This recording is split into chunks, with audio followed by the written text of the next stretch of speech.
Beach Kids! I'm Ellie. And I'm Becca. And this month in Promised Land, it's a game show. We will be learning all about self-control, which is choosing to do the best thing, even when you don't want to. And God can always help us make the wise choice. So, let's run to worship.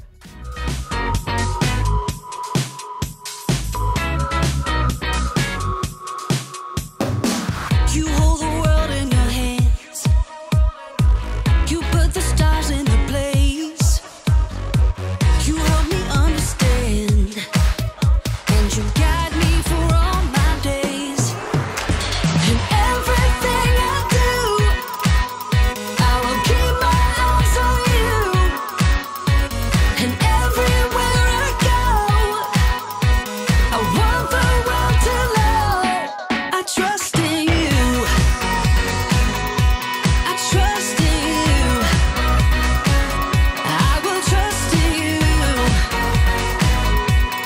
Trust in you. You have my life in your hands.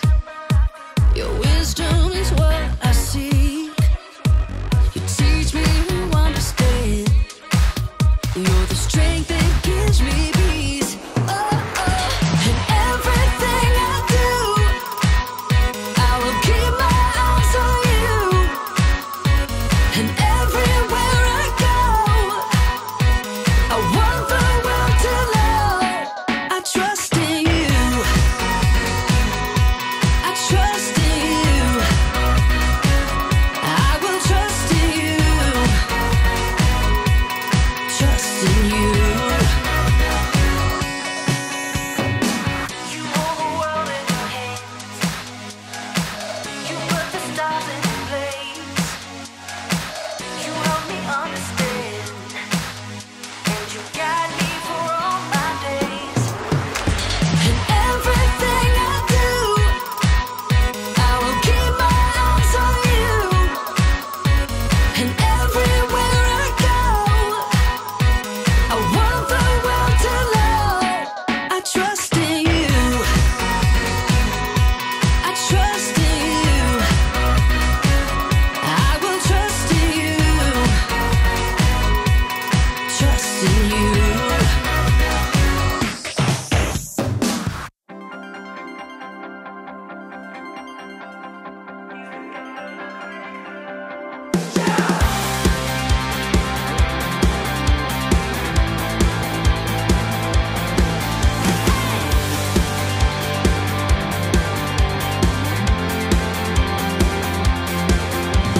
There's power in the praise of Jesus.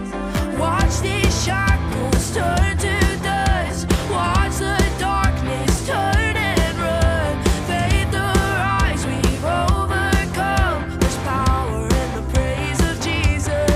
There's power in the praise, power in the praise, power in the praise of Jesus. There's power in the praise, power in the praise, power in the praise of Jesus.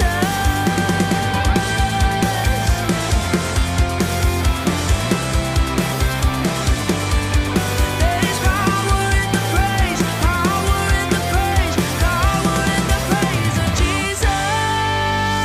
Shout, for our God will make a way where there seems to be no way. There's nothing He can't do. He's the God of the breakthrough. Shout to the victory ahead. We remind our souls again. There's nothing He can't do. He's the God of the breakthrough.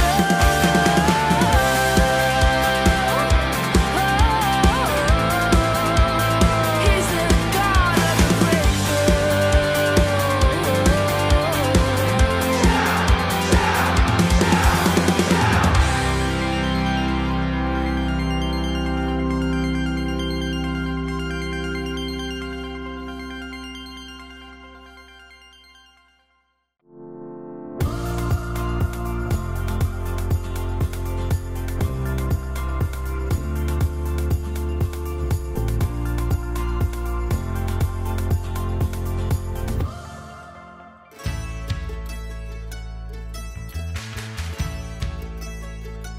Ha-ha!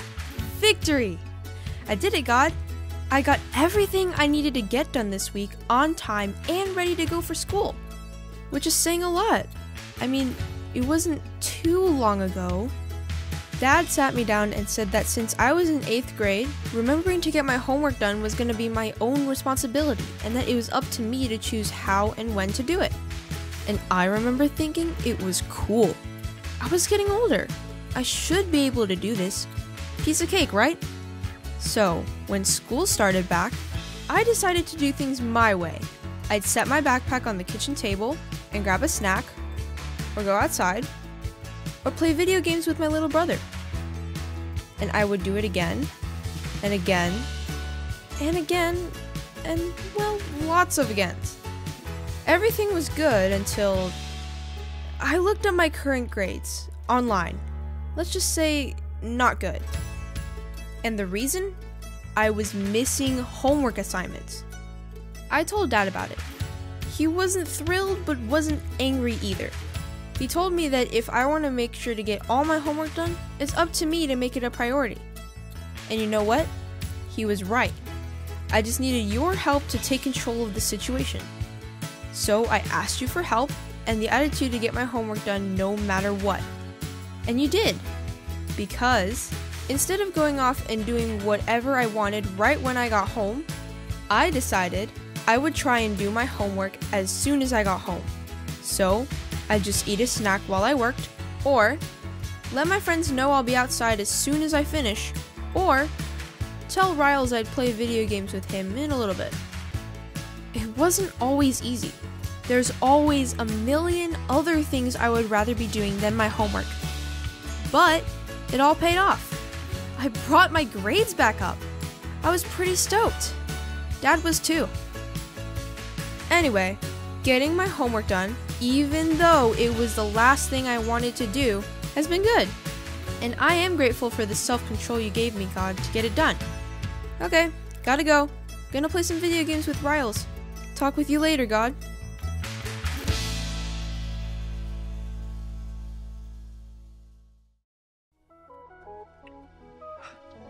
Hey there!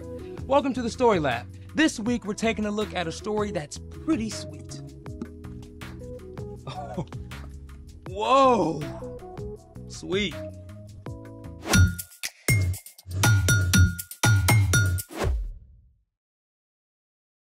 Hey, I'm Carter. And I'm Zeke. This month we're talking about how we can trust God to help us do what's best. I trust that you have a reason for A gallon of honey? Yeah, I ordered it for the first aid kit. First aid kit? That makes 0 sense. Actually, honey has antibacterial properties. It can kill bad germs and keep a wound or burn from getting infected. So instead of a Band-Aid, it's honey aid. Yeah, pretty much. Little problem though. Yeah, see, I thought I ordered a tiny jar to fit it inside the kit. Well, what are we gonna do with all this honey? Well, I can only think of one thing. Honey challenge! First challenge. Honey once created a complex mystery for some French beekeepers. I hope we don't need to know any French. I know some ratatouille, soufflé, escargot. Okay. In 2012, beekeepers in the Alsace region of France discovered that their bees were producing green and purple miel, or honey. Your challenge is to tell us why in 2 sentences. Wait, that's it? Don't we at least get multiple choice or something?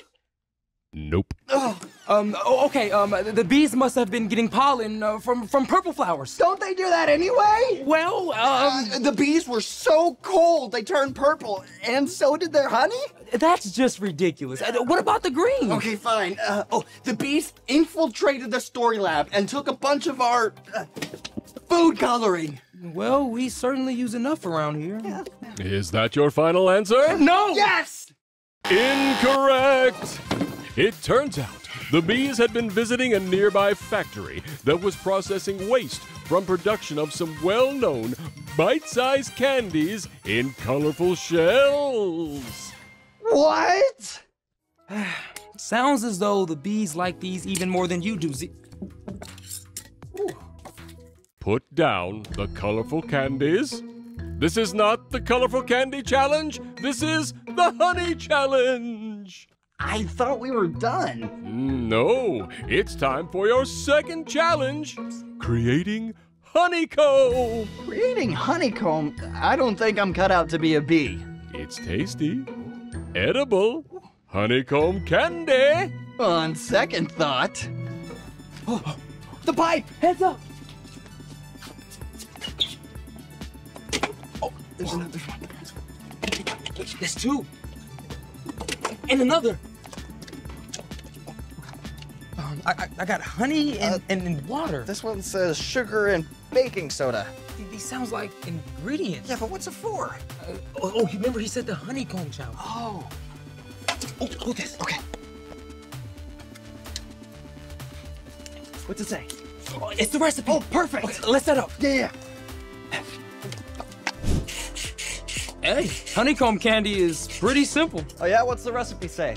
It says step 1, mix a cup of sugar, 2 tablespoons of water, and 2 tablespoons of honey in a large pot.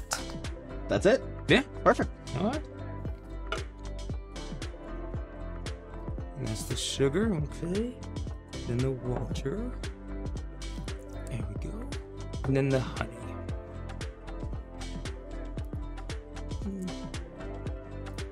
Now you stir it. Oh, perfect.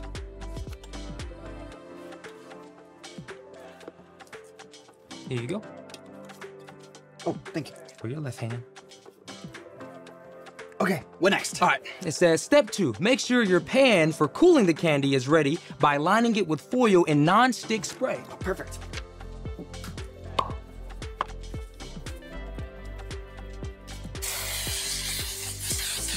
Step 3, get a grown-up to help you heat up the mixture. It needs to reach exactly 300 degrees. And 300. Now's the fun part. And the sciencey part. Step 4, take 2 teaspoons of baking soda and stir it into the heated mixture.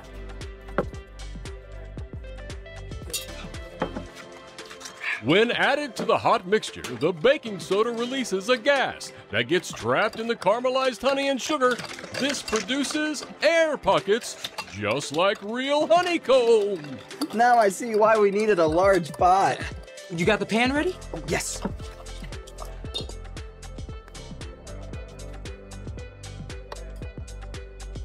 Ready?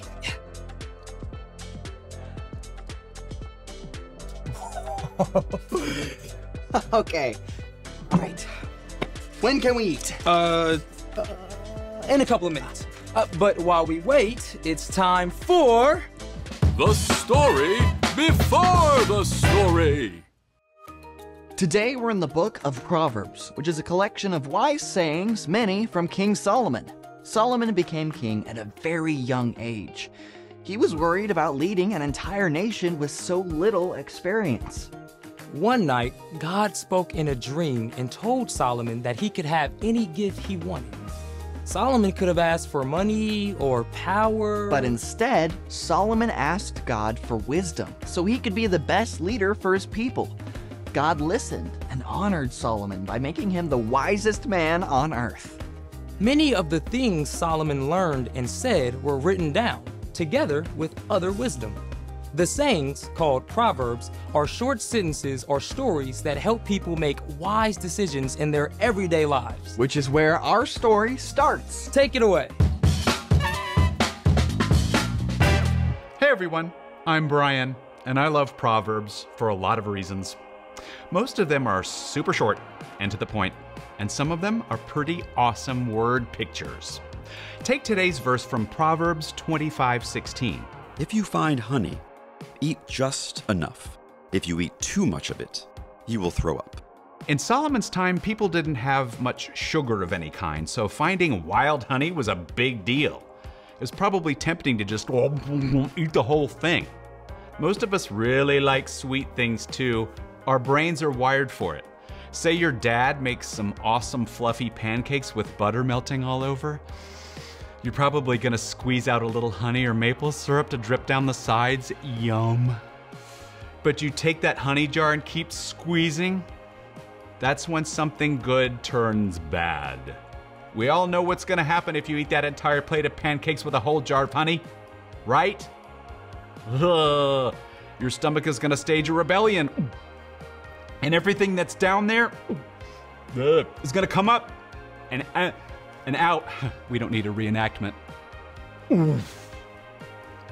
Too much of a good thing is too much. And Solomon's wisdom goes for any good food. Cookies, cake, candy, ice cream, pizza, lasagna. Eating one serving of those things tastes mighty great, but if you don't know when to stop and just keep eating, you're gonna make yourself sick. Even something super healthy like water can overload your system if you drink way too much, way too fast. But Solomon wasn't just talking about food.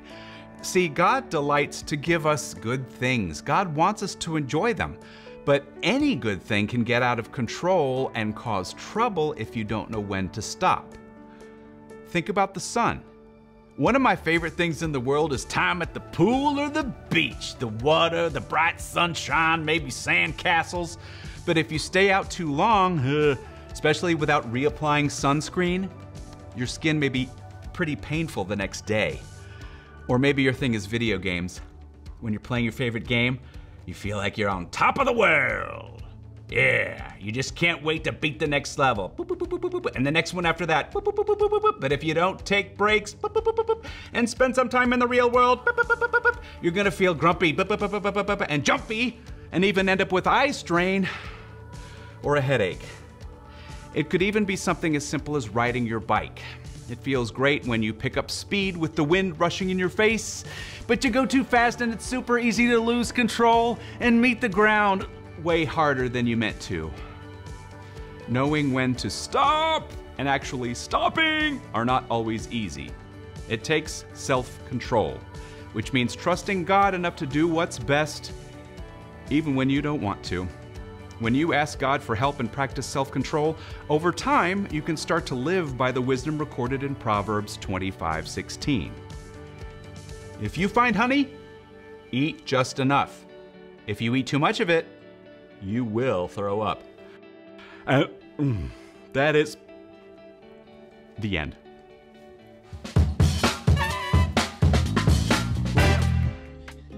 I'm suddenly craving pizza. And ice cream and chocolate chip cookies.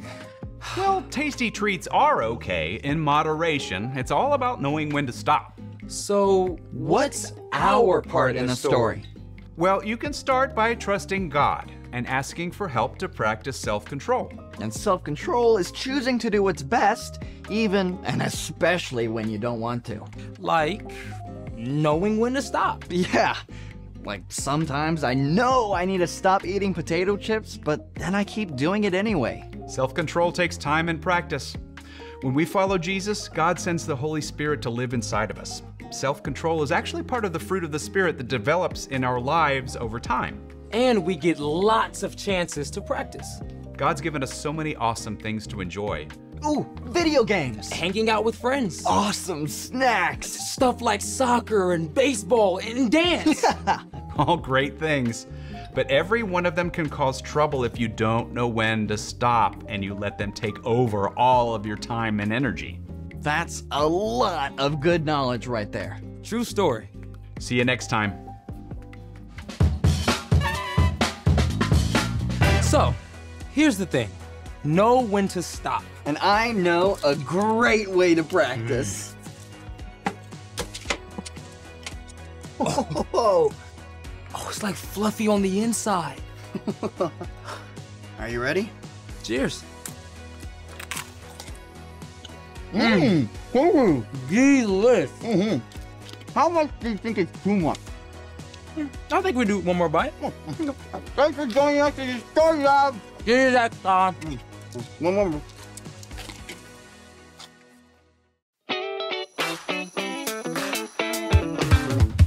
Goodbye, my friend. Goodbye. We gotta go, but we'll see you again. Goodbye, my friend. Goodbye. It's time to go. Can't wait to see you again. It's been real, it's been fun, and we've only just begun. Thanks for hanging, everyone. See you later, see you soon. Next time we'll be crazy too. It's always better here with you. All right, before we let you go, we want to do one last thing together. All right, y'all ready? Just like this. Do the goodbye get down. It's the goodbye get down. If you had a good time and you want to come back, somebody scream and do the goodbye get down. Come on, it's the goodbye get down. Now somebody, anybody, everybody sing. Goodbye, my friend. Goodbye. We gotta go, but we'll see you again. Come on. Goodbye.